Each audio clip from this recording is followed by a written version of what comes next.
The following content is provided under a Creative Commons license.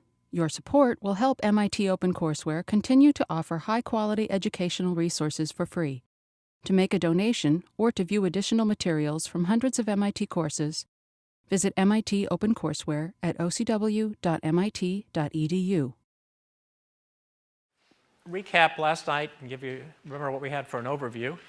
The first part was that it's not about the business plan, it's about planning. That was the first point I hope you got. The second one is that planning is not a static process, it's dynamic, and therefore your plan is going to be dynamic, however you write it down or put it in slides. That's the first set of points. The second is the three whys, the second is your goals and tasks in this whole process. It's to create value, and the second goal is to harvest some of the value. And as we pointed out, those are easy to say, and it's increasingly hard to do. The rest of the course will be telling you how to do those things. The questions that investors are going to be asking are the three whys. Why this? Why is this something important? Why now? Why is now the right time to do it? And why this team? Why is this group of people the right people? And if they get through those, the fourth one is, why won't it work? Now, I said that that's what investors ask, and that's probably what you ought to be asking, because the final point is the most scarce resource is not money, it's your time.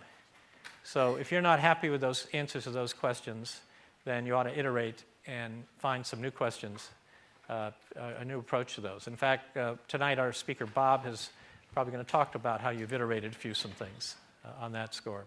Okay, so tonight we're starting down the path of filling in the business plan. The first thing we said is you got to create value, and one of the ways you can create value is to find a customer. And Bob Jones, who's one of our highly paid volunteers, once again tripling your income. Bob was a classmate of mine at Sloan. People in the audience from Sloan, do you know about the C function? Still going on? You like that? That's Bob. He's the guy that organized the first C function. In addition to being a serial entrepreneur, for those of you who are not from the Sloan side of campus, the C function is consumption function in economics, and you can picture what might be consumed at a Friday night consumption function. So we'll leave it with that. Bob's a serial entrepreneur, still at it. Like a lot of the speakers that we're going to hear from, they're actually doing the very things they're talking to you about. So this isn't just an academic exercise for them. Bob's other claim to fame is he plays pretty good blues guitar, and he has a blues band, but I'll let him decide whether he wants to say anything more about that. And with that, Bob, the clicker is yours, sir. Thanks, Joe. So good evening, everybody. I'd like to congratulate you on the good sense required to sign up for one of the best courses that the Institute offers. It's not the first course you'll take here that has you drinking from a fire hose, but this one's pretty valuable stuff. How many of you are in this because you're thinking of competing in the 100K competition? Good. How many of you are contemplating making your living in entrepreneurship when you get out of here? Oh dear, you poor things. How many of you actually have something going right now? Wow. Well, there's therapy available for you guys and medication. This is a little bit like a chronic illness. You might be able to tamp it down for a while and then it'll pop up again. You won't be able to get rid of it once you're infected and afflicted. I'd love some sense of what you guys are working on, just some sense of the spectrum of who's doing what here. Do you have like a dog walking service for 2-income families? Or do you have something that detects the need for insulin in a patient with diabetes? So somebody raise their hand and give me some sense of what it is you're working on, please. Yes, sir. I'm sorry, business what? Business systems, IT systems.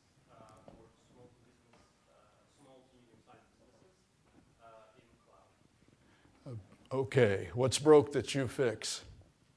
They don't have large enough IT organizations. They can't afford to have these data centers like most large organizations do. And if you can provide them to the systems in cloud, take away. All right, so you're sort of an outsourcing service. Rent an expert. Good. Who else? Who else is working on something? You can't all be IT people. Yes, sir. I'm sorry, say that again? Personalized. Oh. Well, tell us a little more about that.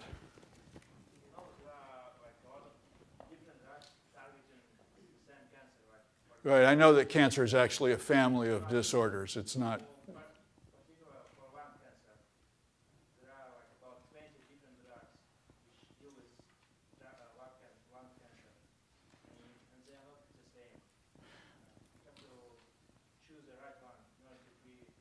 So do you have like a set of molecular diagnostic tests which help determine which form they have and therefore which therapy they should get?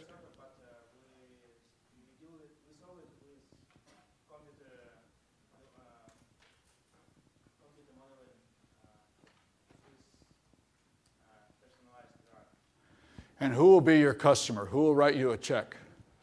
The patient, the hospital, the insurance company?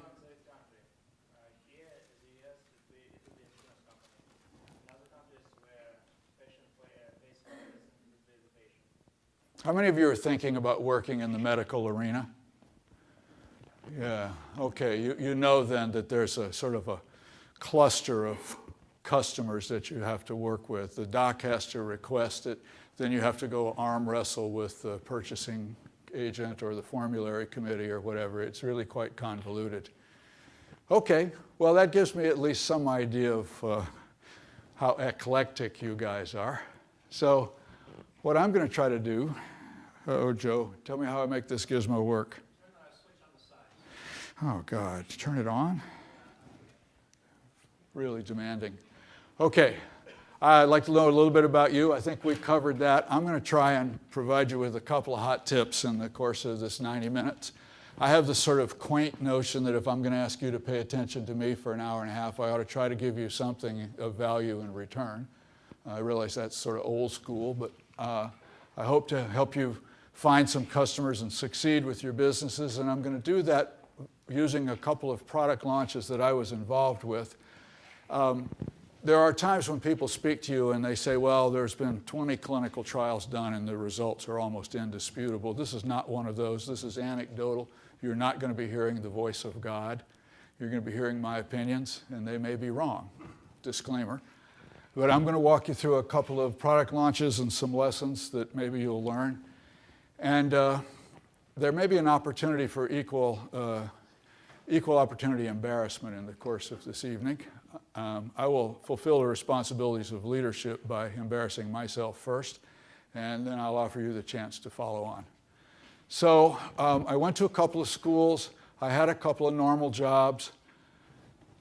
And then I realized there was something wrong with me and left and went off and started up 3 different medical companies in a row. And took a break from entrepreneurship to serve as CEO of a soy foods company. It was a turnaround. The company was a dreadful mess and took a couple years to fix it. Had to fire 75 people in the process. So it was a lot of sort of block and tackle work. And then I thought it would be kind of fun and relaxing to join a boutique consulting firm helping people do what I did. And it was fun for a couple of years, and then it got boring, and I left and started up another company, which I'll tell you about maybe a little bit in the course of the evening. So a couple years ago, the Wall Street Journal did a study during the last recession of who succeeded and who failed, and did the people who succeeded aggregate around any particular plans. And they did. One group turned out to be cost leaders. They aggressively cut their costs, and that was their differentiator. That's not you. The other group were innovators, and they focused on building brands. That might be you. But there was a fundamental question that the successful ones asked, which is, how is your end user dissatisfied? Because that's where the opportunity lies. And at an august institution like this one, it's often thought that the answer is technology, but it doesn't have to be. If there's 50 kids in town that want a bicycle and there's no bicycle shop, that could be your opportunity. So I'm going to make an assertion right up front, which is your business might survive, but it won't prosper until you know what are you really selling. And there'll be a couple of times tonight when I may interrogate you ruthlessly on this point. Who wants it? So literally, who cares? And how do you find them? And I know that our friend Steve talked to you a little bit last night about raising capital, but it's kind of a dirty secret amongst investors that most of them really live in terror because they know that if they invest in 10 of you guys, 8 of you are going to fail. You're all smart, good-looking, charming. I'm sure you're good to your parents and all of that, but you're going to fail, which means their investment's going to evaporate. And investors, venture capitalists in particular, raise money themselves. They go around to pension funds and say, please contribute to our fund. And if you lose their money, they are unable to raise a fund next time and find themselves unemployed. So, oops, the emperor is not wearing any clothes. So when they look at you, they want to try and figure out, do you have a chance of succeeding with your business? And the experienced ones know there's really one non-negotiable requirement, and that's you have to have customers. You don't need to be smart. You don't need to be good-looking. You don't need to get rich. If you have customers, people will think you're smart. You will make money, and if you make enough money, they'll think you're good-looking.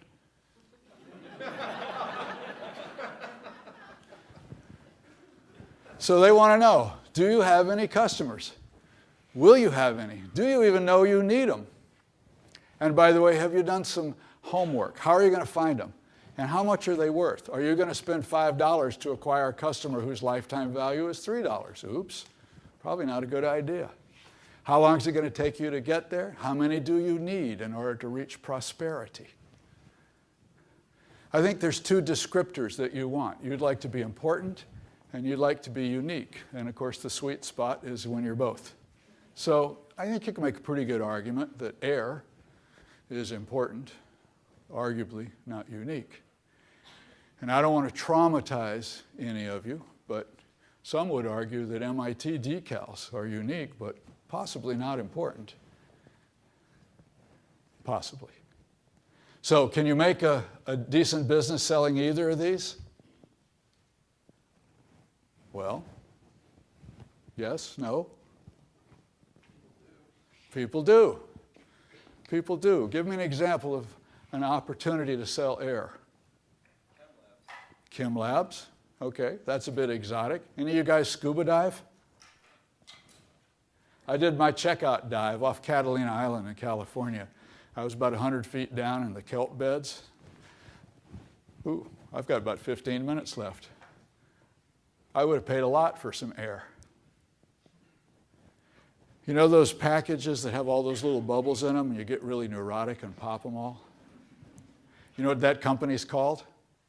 Sealed Air Corporation. $6 billion. And of course the opportunity to take 15 cents worth of material and sell it for $4 or $5, obviously, is picking the right positioning and the right opportunity. So I'm being a little tongue-in-cheek here, obviously, but the point is to figure out who is going to find your offering unique and important. So rather than start with how fabulous your product is, who cares? Who actually thinks it's unique? Who's important? Figure out how you're going to find them and tell them about what you got, and then take their money. Now, simple is not the same as easy. This is simple. It's not necessarily easy. But what happens if you can't meet those 2 requirements? I'll give you a hint. What kind of fish is that? Right, that's what's going to happen to you. You will flounder. So let me give you an example. This was back in the day. I joined a company in California. It had been $200 million in annual revenue for 12 straight years. Arguably a sleepy business. And they got bought by an entrepreneur, took them private, leveraged buyout. Said, I want to kick up the sales of this outfit 50% in 3 years and take it public. So he fired the senior management team, brought in a bunch of ostensibly energetic entrepreneurs, and gave everybody some stock. So here's some stock for you, and here's some stock for you, and here's some stock for you, and let's not argue. Let's make this worth something. Really a very good idea. It was highly motivating. I was running the clinical nutrition division, really profitable. We would make a liter of solution, IV fluid, for $3, sell it for $70, nice margins. But I had a bad habit of going out in the marketplace, and I did, and I discovered that this business was going to go away. Managed care was coming, changes in reimbursement structures, et cetera, and it was going to go away before we had a chance to go public. This was bad news. I needed to find a new opportunity. So I thought about it, and I thought, well, this science of nutrition is so awesome for people who are in the intensive care unit. It ought to be pretty good for people who are just out walking the street. Maybe we could reposition this, go for a much broader market. Nobody had done it. Power Bar didn't exist. None of those things happened. But like most entrepreneurs, it was a triumph of energy over good sense. I said, let's try it, even though no model for success existed. I had spent some time at Baxter, and I knew something about the market for people who have kidney failure. At the time, there were 400,000 of them. The market was growing like crazy, and every one of the patients who was on dialysis went 3 times a week to one of 1,300 dialysis centers in the country, all of which are identified in a federal document. So I knew where to find them. I knew literally where they would be on Tuesday, Thursday, Saturday. Now, when your kidneys fail, you can't casually do something that so many of us do, which is have a drink, because you're unable to eliminate the fluids. So it's not uncommon for a dialysis patient to gain 8 to 10 pounds between Monday and Wednesday. Part of what dialysis does is it wrings out that extra fluid. So these patients are fluid restricted. Due to other things that your kidneys do for you, many of them are clinically malnourished, and the only nutrition supplements that were available were liquids, Ensure, things like that. I said, well, duh, what's wrong with that? Why don't we make a supplement that's high in the stuff they need, doesn't have the stuff they don't need, doesn't have any fluid? Let's make a nutrition bar. We had the technology to do it. We created something we called Regain. We weren't required to do a clinical trial. It was just food, but we did. Kaiser Permanente, for those of you who live in California. Stuff worked. Got the results published in the archives of the National Kidney Foundation, peer-reviewed journal. Good scientific support. All the biomarkers improved. Patients got better. We said, well, we know how to do this. We know where to find them. We know how to find the market leaders. Let's call the renal physicians. Let's call the dietitians. Say, we've developed something that's high in what your kidney failure patients ought to have and doesn't have any fluids in it. What do you think? And the typical reaction was, wish I'd thought of that. I said, well, how many of your patients do you think this would be suitable for? They'd say, well, all of them. How many days a week would you recommend this? 7. Say what? How do you feel about $3 a bar? Sounds right to us. We said, this is a pretty good little business here. Let's do it. We said, how do you feel about the competition? They said, well, yours is the only one that doesn't have any liquid in it. It's obviously going to have a stranglehold on this market. It's perfect. So we said, well, this is a pretty good opportunity for the corporation. It's going to replace some of the revenues. Let's make a whole bunch of it. Let's take the beauty shots and make the brochures. Let's haul in the sales force, set up a commission plan, train them on how to do it, give them some incentives to go out there and sell it, and let's launch, which we did. And it was a complete disaster. Just an absolute failure. Revenues came in at less than 10% of what we forecasted. And to make matters worse, I was part of the senior management team, and we would meet once a week, conference room. Once a month, we would go over how our business was doing. So I'd have to stand up in front of my peers and say, well, our forecast for this month was $400,000, and we came in at 32. And they'd say, Bob didn't quite understand you. What was that number? 32. So what did I do wrong? Tell me why. Yes, sir. Your customers didn't like it. My customers didn't like it. Tell me more about that. What didn't they like? They didn't like the regain. They were happy with the liquid product. They were happy with the liquid supplements. That's a perfectly plausible answer, but it's not the right one. It's a very good speculation. It happens not to be the problem. Go ahead, sir. Taste. Well, that was a factor. We thought it tasted pretty good, but it turns out when your kidneys fail, something shifts in your palate, and protein tastes like spoiled meat. Oops. That was an issue. What was the big issue? What was the fundamental flaw?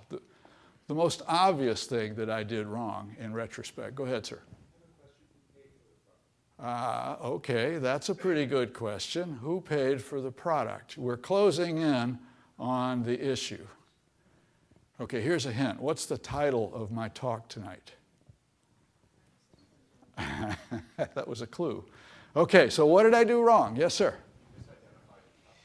I misidentified my customer. You may be exempted from the rest of the course. That's exactly right. Who did I survey? I surveyed the clinicians, but they don't buy it, and they don't put it in their mouth and eat it. Oops. Perfectly logical. In the pharmaceutical world, you call in the doc writes a prescription. Doesn't matter whether you like it or not. You got an earache. Take this stuff for 5 days, your earache goes away. Too bad for you if it doesn't taste good. If I get her to write the prescription, I'm done. Not in this business. In this business, they have to go to the store themselves, pay for it with their own money, buy it, eat it, like it, and buy it again. Well, when we finally talked to them, they didn't want it. And they couldn't afford it. Okay, who gets end-stage renal disease? Well, it turns out that 33% of them get there from a lifetime of mismanaging their diabetes, and 44% of them get there from a lifetime of mismanaging their high blood pressure. So 3/4 of my target customers have not taken care of themselves for their entire life. Why would they start now? Furthermore, once your kidneys fail and you end up on dialysis, a well-intended social worker sort will say, well, Bob, you got to be in here tethered to this machine 3 days a week. Obviously, you can't work, so I'll put you on public aid. Well, now you don't have any money. If you do have $5, you're going to spend it on beer and cigarettes, not on my product. There was one final issue. What was our sales channel at the IV Nutrition Company? We sold to hospitals. With this business, we had to sell to retail pharmacies, and they wouldn't carry it. Well, let's talk about that for a minute, because that's kind of fundamental. If you ever want to have a laugh on a Saturday afternoon, walk up to the pharmacist in your local Walgreens or CVS and say, I've got a product you've never heard of from a company you've never done business with, and I'd like you to carry it. And watch as he falls on the floor in hysterics. Why? Well, I wasn't familiar with this. I'd never had any exposure to this world. And finally one day, one of them kind of put his arm around me and said, Bob, come here. See this foot of shelf space? It's a linear foot, right? I have Crest toothpaste on that foot of shelf space. I have all these complex algorithms that are going to tell me within a couple of dollars how much revenue this foot of shelf space is going to generate for me each month. Now, if I make room for your product and push Crest off there, put your product on, I don't want to lose any money. So, don't go to any trouble, just write me a check. They call it slotting fees. You might call it extortion. With most of the major pharmacy chains, the tab is $1 million a quarter, plus 6% of your top line revenues, plus guaranteed resale. So if it doesn't sell, they ship it back to you for full credit. And you put one SKU in each of their stores and fill the entire pipeline for free. They'll pay you if anybody reorders. It's pretty expensive. Well, we couldn't afford that. So we had a few problems with this business model that we'd put together. And we were trying to show Wall Street we were a good candidate for a public offering. And if we had our public offering, the stock that we handed out was going to be worth something. My failure was jeopardizing our ability to do that, which meant not only was I in the doghouse with my boss, but also with my peers.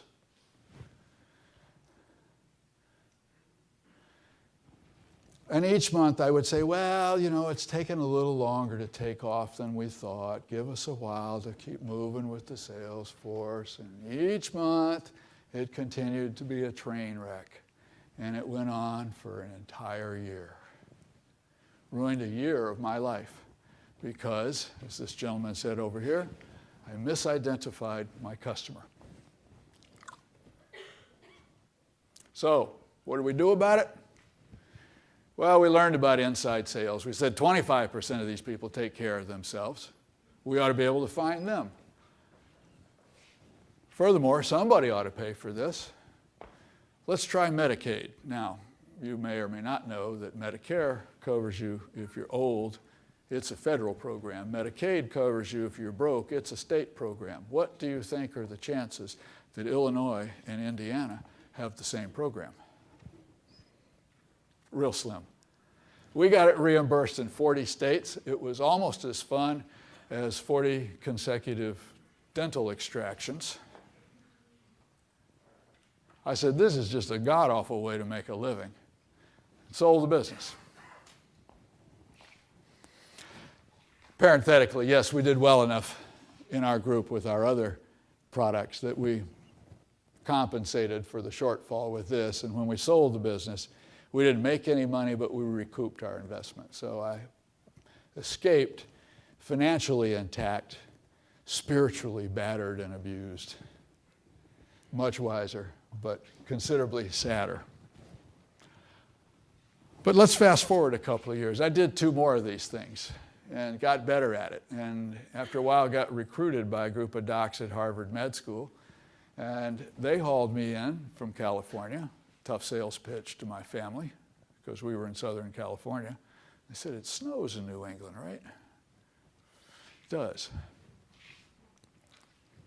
So we launched a new company with these guys. We looked over all the stuff that they were working on, figured out none of it was going to come to market before we ran out of money. Said, well, how you guys feel about diabetes? And the answer was, oh, we like diabetes. Okay, well, we need to be in a field that's big enough to get us noticed and a need that's small enough that we can handle it with one poor underpaid employee. So I had an intuition that there was something they needed and weren't getting. Statistics. At the time, there were 10 million people diagnosed with diabetes. 4 million of them used insulin. You have diabetes and you eat something, your blood glucose goes up and it stays up because insulin incorporates it into the cells and brings it back down. And if your body stops generating insulin or if you stop being sensitive to insulin, then it stays up and causes all manner of problems. 4 million of these 10 million people injected insulin to lower their blood sugar, and if you get it wrong, your blood sugar goes too low. Well, most of the publicity for the damage that's done from diabetes comes from it being too high. It's a leading cause of blindness, kidney failure, and peripheral amputations. So it's catastrophic. Introducing tight control, that's 3 meals a day, 3 small stacks a day, regular injections of insulin, restricts the bandwidth, good thing to do, triples the incidence of low blood glucose. And it must be treated right away because you faint, which is bad if you're stuck in a traffic jam. And it's particularly bad if it hits you while you're asleep. If you're awake, you start feeling clammy and tremulous, and you know you've got a couple minutes to go drink some orange juice or eat a candy or whatever and elevate your blood glucose again. But if you're asleep, you may not wake up. Okay, so what do they do about it? Well, typically, big injection of insulin, big nighttime snack, the hope that the two will balance each other in the course of the evening. Unfortunately, it doesn't work because everything in the nighttime snack turns into glucose at the same time. So the spike is higher, but the duration no longer. Translation, grossly oversimplified, is that the food runs out at about 2 in the morning, the insulin is still working, and from 2 a.m. until you get up is the danger zone. We had a bunch of focus groups. I lost control of myself, threw the moderator out of the room, walked in, and said, well, now that we've explained this stuff to you, tell me what your greatest fear really is. What do you actually worry about? And they all sort of said, well, I'm afraid I'll die in my sleep. I sleep in the lazy boy in my living room. Or I have an alarm clock that goes off every hour or two, just to make sure I don't have a good night's sleep ever. I thought, well, that's gripping. And the parents of kids who had diabetes say, every night I worry about my daughter. I go in and I check on Jessica at 2 in the morning. My wife and I stand there and say, is she awake? I mean, is she asleep or is she in a coma? Well, I don't know. We say, Jessica, wake up. What? You all right? Yeah, I was asleep. Good, go back to sleep. It sounds comical, but it's quite gripping. We said, well, we've identified something emotional here. So we put together a combination of nutrients that turned into glucose consecutively. Sucrose, protein, uncooked cornstarch. Being fundamentally a marketing guy, of course, I dubbed it timed release glucose. Right? Those ingredients are in a birthday cake. But we managed to get a patent on it anyway. Because if you use those ingredients in conjunction with materials that say diabetes, you're violating my patent. How about that? Novel and non-obvious to a person of ordinary skill in the art, and you have one of the great experts as one of your resources. That's your host, Joe Hadzima. I hope you'll talk about this a bit later. So, we did make it taste good. It tasted sort of like fudge. And we gave it a non-medical name. Would anybody care to guess why? I heard a murmur, but I don't see a hand. Yes, ma'am.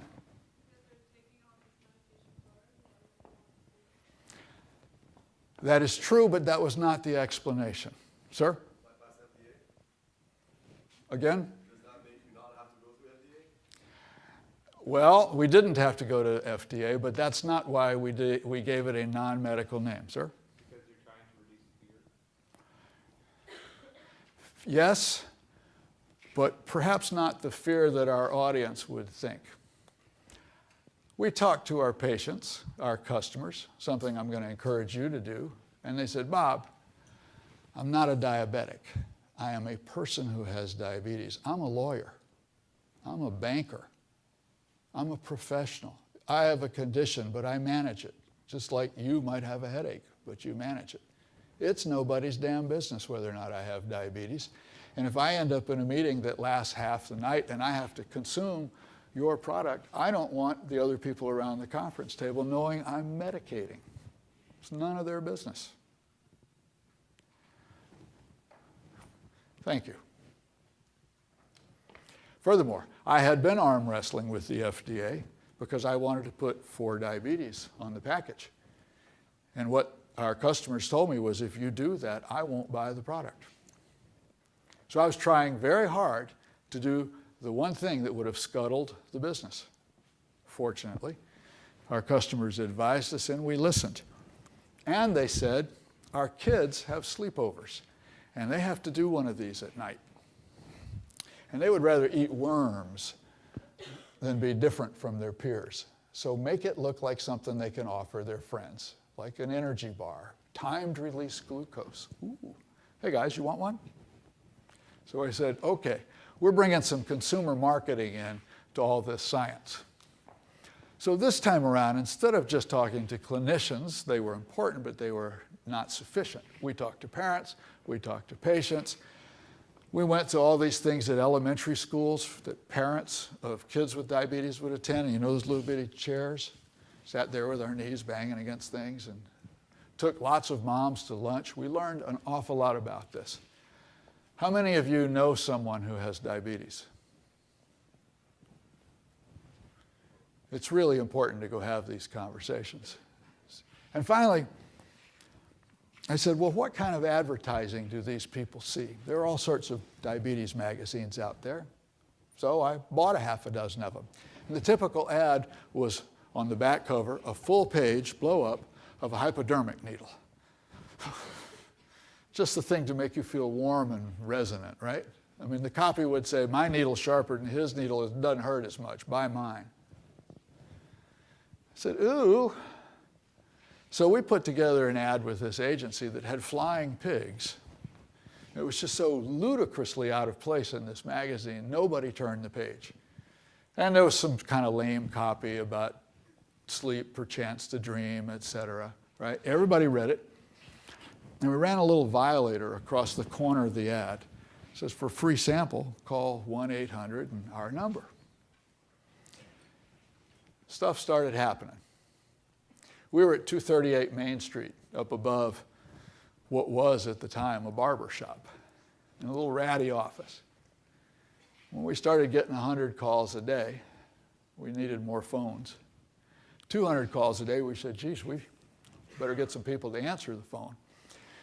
Kendall Square, of course, has more geniuses per square foot than most places, so we basically just went downstairs with a mirror, and we held it under people's noses, and if it fogged up, we said, would you like a job?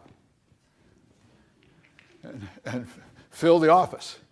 300 calls a day, we said, God, we can't keep track of these people on index cards. We better install a database. 500 calls a day. 500 calls a day. We went off and rented some of these tables and stuck like 3 computers on a table and got all these people sitting there elbow to elbow. We said, I think we're on to something. I'm going to fast forward to something here. We ended up in all of the major pharmacy chains and all of the major wholesalers. I'll tell you about that. And the amount we paid for slotting fees was 0. Unprecedented in our field. I think the lesson is that understanding our customer, as opposed to with Regain, thank you for your observation, helped us build a better product and a successful business. So how do we reach them? Well, we said, who influences them? Who's our customer? Who's their influencer? How do we reach the influencer? Where do they spend their money? And we discovered, all right, back up. I hate to be crude, but there are some people who have diabetes who are just determined not to take care of themselves. So, should we spend time and effort trying to reach them? So, how do we find the ones who do take care of themselves and furthermore are willing to spend a little money on their care? Answer, they're seeing a clinician.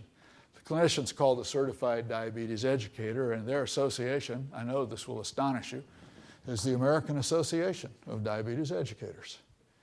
And if you go on their website, there's a little tab, locate an educator. You put in 02142, out comes a list. Names, contact information, etc. We said, well, what do the educators worry about? We know what the patients worry about. The patients worry they're going to die in their sleep. They go see an educator. What does the educator worry about? Who would care to speculate? What do the diabetes educators worry about that we could hook onto in a phone call? Patients got to die in their sleep? Well, that's one. They'd like to know that what you have works. Thank you. What else?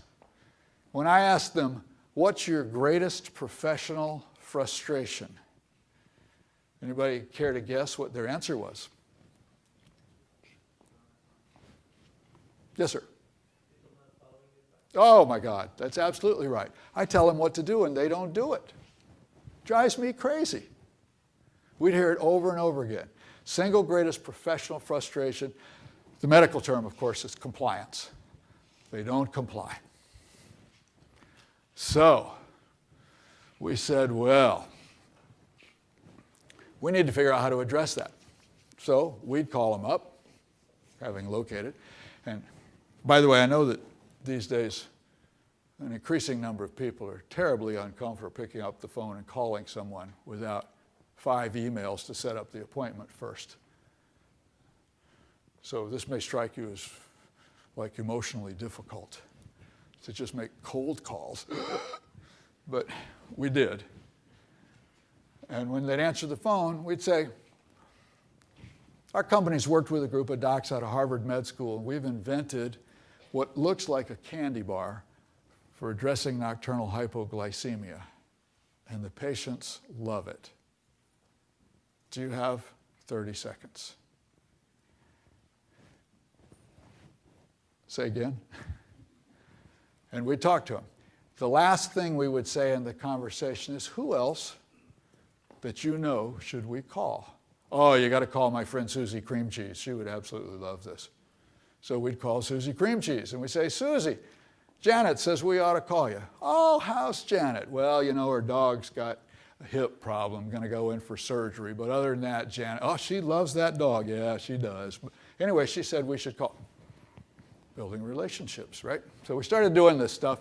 Pretty soon we ended up with several thousand highly trained clinicians talking about our product on our behalf, and their reward was not financial. Their reward was that their patients came back to see them and said, this stuff's awesome, and they complied. So we built a little flow chart. We said, we have a sales force, and we're calling on the educators. The educators, if we do this right, will tell their patients. The patients will call us and buy the product. Well, that's attractive, but it's not the path to financial heaven, because there's this group out there called retailers. How do we get into the retailers? Maybe we could have the educators call the retailers. Maybe we could have the patients call the retailers. Maybe then we could call the retailers and we'd make more money. Well, this weekend, if you have the opportunity, stand in a pharmacy and watch the pharmacist when they answer the phone. Right? They've got the phone tucked in their ear. Pharmacy. You got 12 seconds.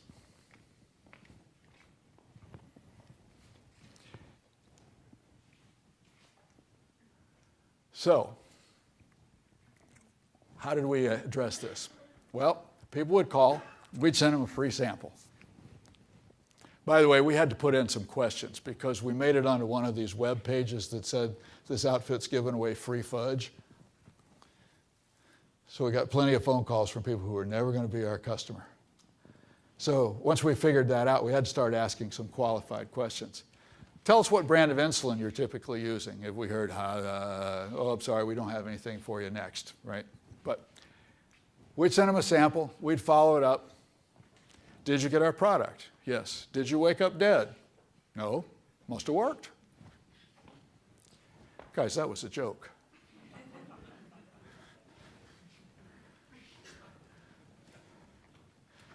We're providing free shipping if you'd care to order. Okay, love it. We'd take their order. We'd track it carefully. We'd call them back and say, aren't you about out? Don't you need some more? Why, yes. Then one day we'd say, you know, this free shipping is coming to a close, and we're going to have to start charging you for it. And I know you go someplace to buy your insulin. Wouldn't it be more convenient to buy this stuff at the same place you buy your insulin? Well, yeah, it would. Okay, we did some homework. There's about 3% of the people in the country at the time had diabetes, and they were worth about 24% of retail pharmacy purchases. Because you go in and buy toothpaste and a greeting card. They go in and buy a blood glucose monitor, strips, right, and they're worth a lot of money.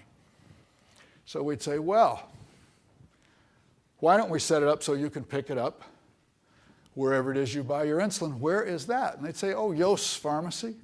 I say, well, do you mind if we call Yost? No, no, no. You tell that turkey that Mabel wants to buy this stuff. I've been buying from him for years. Well, hold on a second. Let me get you his phone number.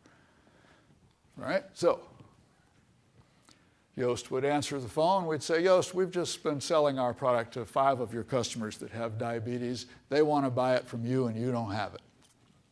What? Who is this? Okay, let me back up, Yost. And I'd walk him through. Here's the 5 customers.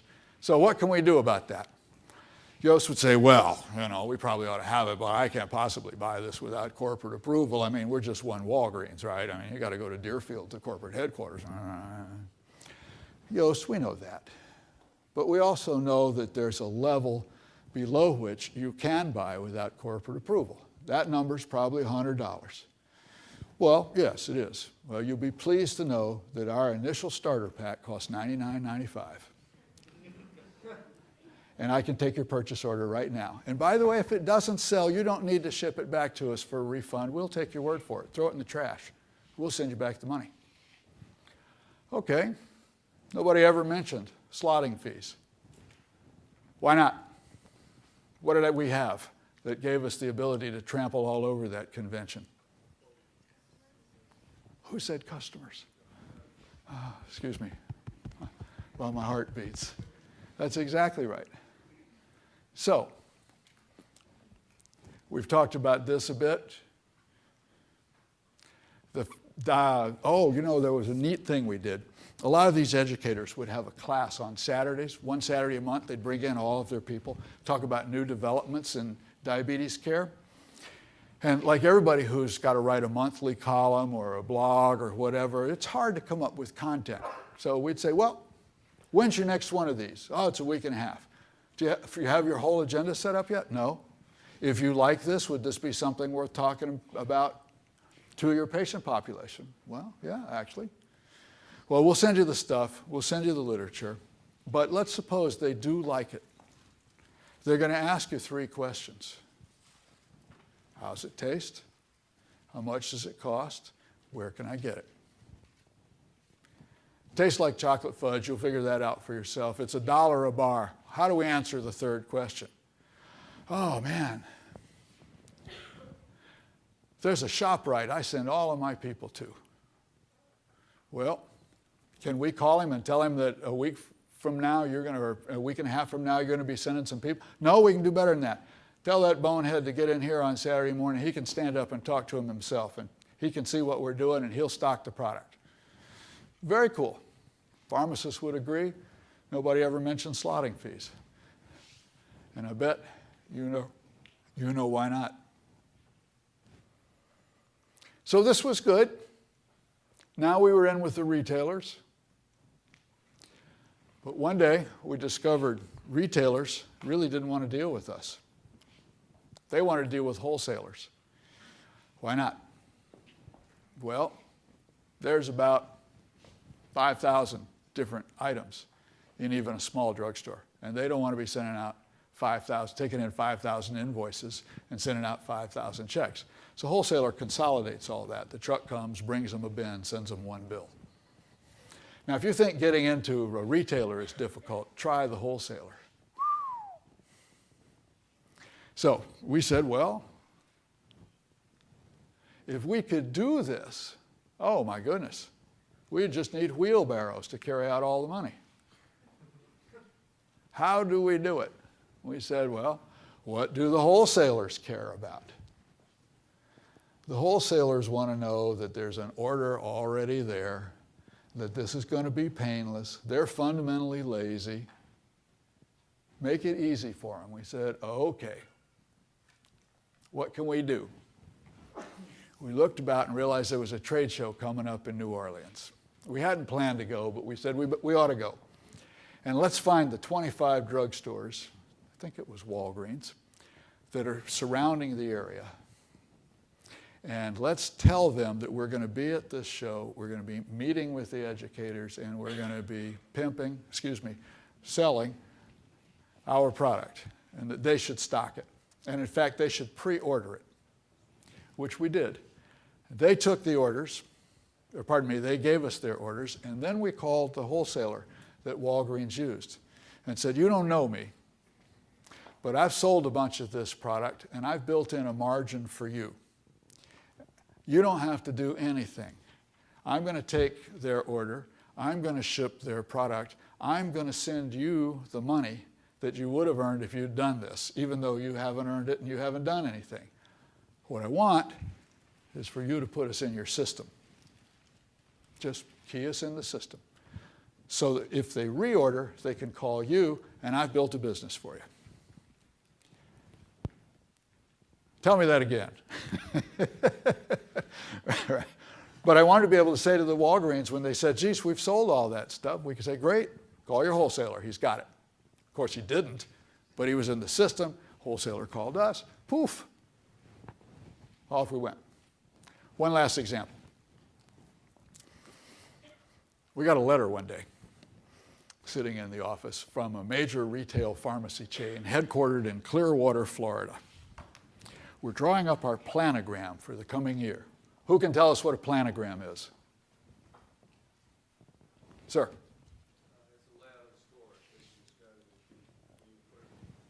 That's exactly right. When you walk in and you see all these products at different places, they've got that laid out like a blueprint. And many places, in fact, have a room somewhere near their corporate headquarters with shelves. And they put stuff on it and they step back to look at it and they photograph it. And I mean, there's a lot of analysis. We're putting together our planogram for the coming year. If you'd like to be a part of it, you have to come to Clearwater, Florida for a 15-minute meeting. We didn't solicit this letter, just sort of washed in. They evidently had heard about us. So I said, who runs this meeting? Well, it's a guy named Jeff. I called a few people I knew in the industry and said, how is Jeff rewarded for this? And they said, Jeff spends a whole week having one 15-minute conversation after another all day long, 5 straight days. Oh my God, this sounds like something out of Dante's Inferno or something. This is terrible. But he's rewarded by the amount of slotting fees that he can extort from these eager vendors. I said, well, we don't have any money, but let's do it anyway. So we went down there and we're sitting in this huge lobby, and there are all these people with these like poster boards that look like end caps and briefcases that open out to be these fabulous displays. And they're all sitting there like, God, can I walk your dog? Can I pick up your dry cleaning? Please put me on your shelves. There were 2 of us there and we were empty-handed, other than one little portfolio.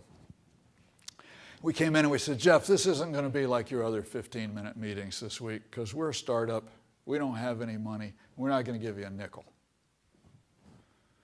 But we propose to spend 5 minutes telling you who we are, 5 minutes telling you what our product is, and 5 minutes telling you why you want us on your shelves anyway. And he sort of kicked back in his chair and he said, well, it's your 15 minutes, sport, whatever you want to do. So we've spent the first 10 minutes saying, we're so fabulous, as you would expect. And in the last 5 minutes, we said, Jeff, this printout is of the people with diabetes that have contacted us in the states where you have stores. There's 10,000 of them. All of us are asking us the same question. Where can I go to buy your product? How would you like us to answer their question? And he sat there, and he looked at us for almost a minute, which is like, hold your breath for a minute sometime. It's agonizing. And he started grinning, and he said, okay, you're in. So he said, well, we want to stage this. We'll go in where we built the demand. I hate returns and et cetera. But nary a word. about slotting fees. I bet you can guess the next thing that's going to pop up. Why not? What gave us that negotiating power? We had, thank you. It wasn't for being smart or charming or anything else. It was just good old hard work. But we came in there and essentially said, you're not generating the demand, we are. So we're not paying you for it. We're bringing you business. So, impressive growth in sales, real high reorder rate, a lot of good publicity, ended up selling the business to a $1 billion pharmaceutical firm. Everybody was happy. So,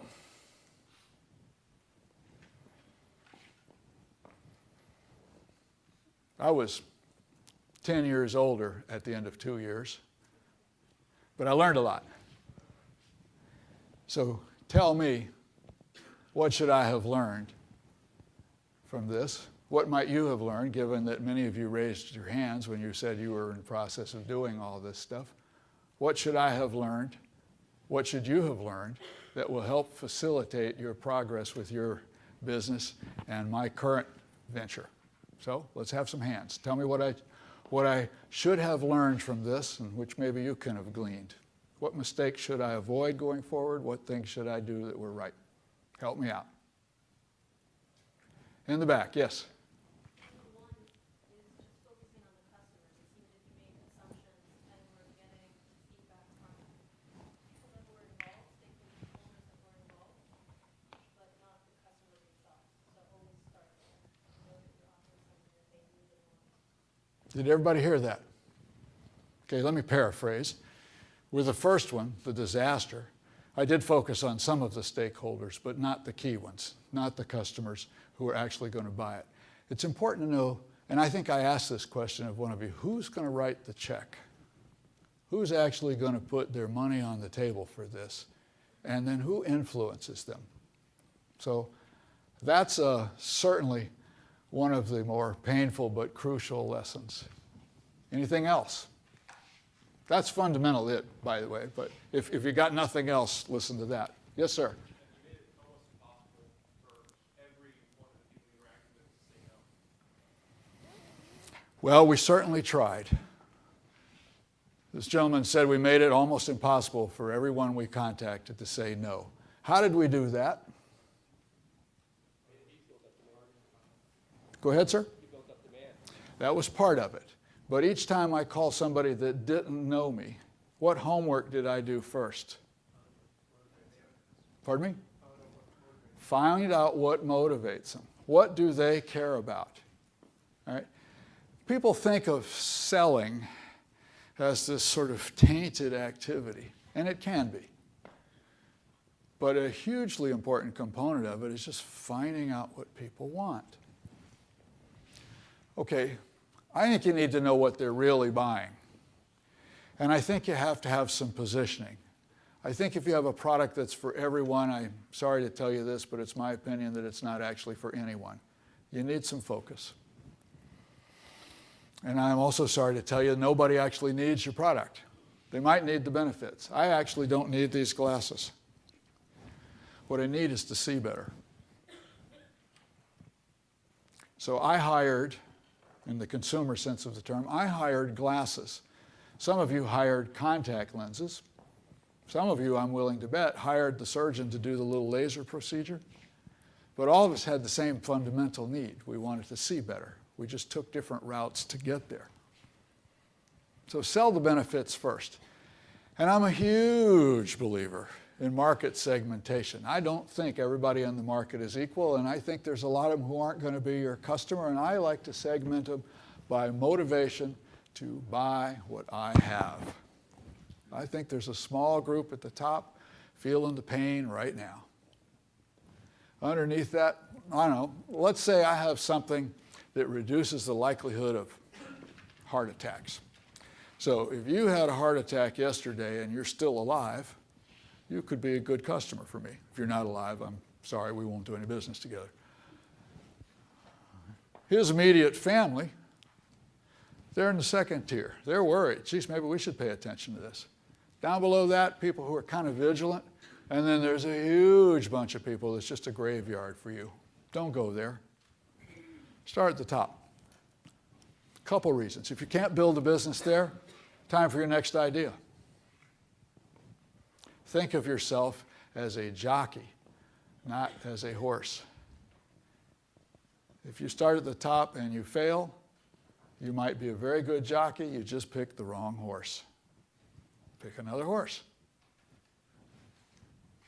Oh, also, by the way, if you're thinking one day you might sell your venture, you can go to big company X, I don't know, Johnson & Johnson, and say, guys, I spent $1.98 and penetrated that block at the top. You have $1 million. You can take it further down. You can do the math. Let's talk about the discounted value, future earnings, and pull together a little purchase package, right? If you can't succeed at the top, you don't have a story. But if you want to change your buying habits, it requires a lot of motivation. And I'm sorry if this sounds manipulative, it's just blunt. I think pain's very motivational. Fear, greed, vanity. These are, I mean, I'm not trying to list the 7 deadly sins here, but ask yourself, what would cause people to stop doing what they're doing now and buy what you have? Are they dissatisfied with their current cancer care? Are they dissatisfied with something that you've got? What's going to motivate them to change their buying habits? And I got to tell you, virtue is a tough sell. Right? Buy my vitamins because 20 years from now, the antioxidants will have caused you to have fewer mutations at the end of your chromosomes. I don't think so. So, with that as a context, what was I really selling with the one that failed? I was selling virtue. Take this stuff and your biomarkers will improve. What was I really selling with Nightbite? By the way, answer that question for me. What was I really selling with Nightbite? Sir? Peace of mind. That's exactly right. In fact, once we figured that out, all the lights went on. And the ad copy wrote itself. It was corny. One bite and the rest is easy. All right? But we got it. That's exactly what we were selling. So, with no disrespect whatsoever, you have a question? Yeah, just a question. Going back a little bit to the wholesalers, how do you know that this lot increase wasn't a big part of their revenue, and not having them will be like a no-go? Well, I knew, in fact, that slotting fees were a big part of their revenue, and not having them normally would make for a no-go. But what I produced for them was a pretty nearly guaranteed income stream which exceeded the value of the slotting fees. I also introduced the topic of competition. I said, our customers have mentioned you as their favorite pharmacy. Or our customer, the pharmacists, have mentioned that the wholesaler they most like to do business with is you. They have, of course, other wholesalers. They don't concentrate all of their eggs in one basket. I'm hopeful that we can do business because otherwise I will have to go to number 2. So how would you like me to handle their need? Can we work together? Right? Again, it was, don't get me wrong, we did get told to hold no from time to time. And in fact, if you're going to be an entrepreneur, I hate to tell you this, you will kiss a few frogs out there. Nature of the beast, right? Okay, as I started to say, some of you are taking MBA courses that are focused on marketing. I'm going to give you an entire year of business school level marketing in 2 bullet points. Find out what your customers want. Give it to them. End of lecture. Now, there's all manner of sophisticated regression analyses and et cetera, that can be employed to do this, but if you lose track of these 2 fundamental points, you've missed the point. So, focus. And I hated the boss I had that said this to me because I could never get it out of my head. It drove me nuts. It was so corny. He'd say, Jones, there is no hocus pocus that takes the place of focus. And I think, oh, you're killing me. But it's true. So a different way of looking at this, it's not sales, it's detective work. If you are to succeed, do some detective work. Find your customer rather than promote your product. Because your customers hire these things to do a specific job. Design your product to do the job they want for a specific customer. Go find them, and if you've done this right, the selling will be easy. How do you do it? Talk with them. Cold calls, oh God. Literally phone calls. Emails are helpful, but they're not adequate. Talk to them. Surveys are helpful. They're not adequate. Talk to them. Some years ago, I wanted to do a deal with a group in Finland that had invented a margarine that lowered cholesterol, and I was intrigued. Johnson & Johnson offered them a huge sack full of money. Our startup couldn't compete. We lost. But I watched what J&J did, and I went into a number of supermarkets. It actually didn't take long. I stood off to the side near where people had the margarine, and I would watch customers come in. The stuff that J&J had was about 8 times as expensive as traditional margarine. Margarine shoppers would come in and they'd look, and they'd see $1.19, $1.39, $8, $4, I'll take the $1.39. So I would stop these people and say, excuse me, I was thinking of buying this $8 stuff and I noticed you didn't. How come you didn't? Oh man, I got all manner of other ways to take care of my cholesterol. And besides, I don't feel bad. So talk to them. Know them. How do they view their problem? And think about your service and ask yourself, well, how are they solving the problem now? More importantly, what are they spending their money on now to solve this problem? And there's a great quote attributed to Henry Ford. They said, Henry, do you ever ask your customers what they want? And Henry said, oh, hell, if I'd asked them what they wanted, they'd have said faster horses. Right? So understanding what's behind that was part of Henry's genius. You do have competition. Okay. My Regain customers needed my product. They didn't want it. I couldn't sell it. So what matters is finding people who want it and figuring out how to communicate the benefits in just 30 seconds. And this is harder than you think. Because if you don't really understand the benefits, good luck trying to put it into collateral material, put it on your website, any of that stuff. And of course, as Steve probably told you yesterday, you're unlikely to raise money. Customers buy benefits. So, some of the questions, what's broke that we fix? Who cares? Do they have any money? As a working musician, I know that it's just futile to try and make something for that market. Guitar players are all starving. How do you find them? How are they solving it? Why is what we have better? I'm going to zap through a couple of these. I want to spend a second on this, though. Is this all right? All right. Something that we're doing with our little outfit. We said, and we're not the only ones doing this, mind you, but we are applying this. Start with the ideas, identify some unmet needs, et cetera. Go interview people who might want it, and then make a bare bones version of the product. We're making a 2.5-ounce beverage that helps you sleep at night. And we made a little prototype, and it looks bad, it tastes bad, and you can't get the cap off. Arguably, this is not a good profile for a retail product. But we had one primary concern. Does it work? If we give it to 30 people and nobody goes to sleep, well, then we stop right there. Silly to have spent any time making it look good. So go out there and see if you can identify customers for launch. And in fact, the first group of customers that we thought would be suitable for our business turned out to be wrong. I had a really bad 5 or 6 weeks where I got told no all day, every day, for 5 or 6 straight weeks. Finally figured out they don't want it. They might need it, but time to iterate. Once you get it right, then you can get about the business of doing your branding and packaging more formally, and then you can get about the business of growing the company. And by the way, you might be able to raise a little money at a couple of those points.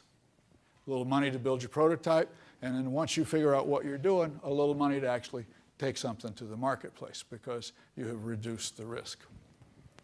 But that stage of the game is hugely useful, and I submit that that's what Aleem and his team have done already. They've made a minimum viable product, they're circulating a pancake mix, and they're getting valuable customer feedback. Aleem, your recipe calls for sparkling water. I don't keep sparkling water at home. How can I make pancakes without sparkling water? Oh, useful, right? Okay, so we're going to skip what I'm doing now, though, of course, it's fascinating. We're out of time. So I have one set of final questions. Where do customers go for help? How are you going to reach them? Paint a picture of who's going to write you that first check. What evidence do you have that they will pay for your product? This was crucial to me for the gentleman talking about calling on IBM and calling on people who would want his augmentation of Google. What evidence do you have that somebody's going to pay for it? How much? And then it calls for someone who's, I don't know, kind of a pervert to actually be responsible for sales, although some of us like it. Who's going to do it? I don't think we have time for any more of your questions, with regret, so let me summarize. The only non-negotiable requirement for successful business is your customers. And if you're going to succeed, you have to have something that's unique and important for someone. You gave us a great example of pivoting that from the head of IBM to college students. All right? It's got to be important to someone. So figure out who can't live without it. Go find them and tell them about it, and take their money. Thank you very much.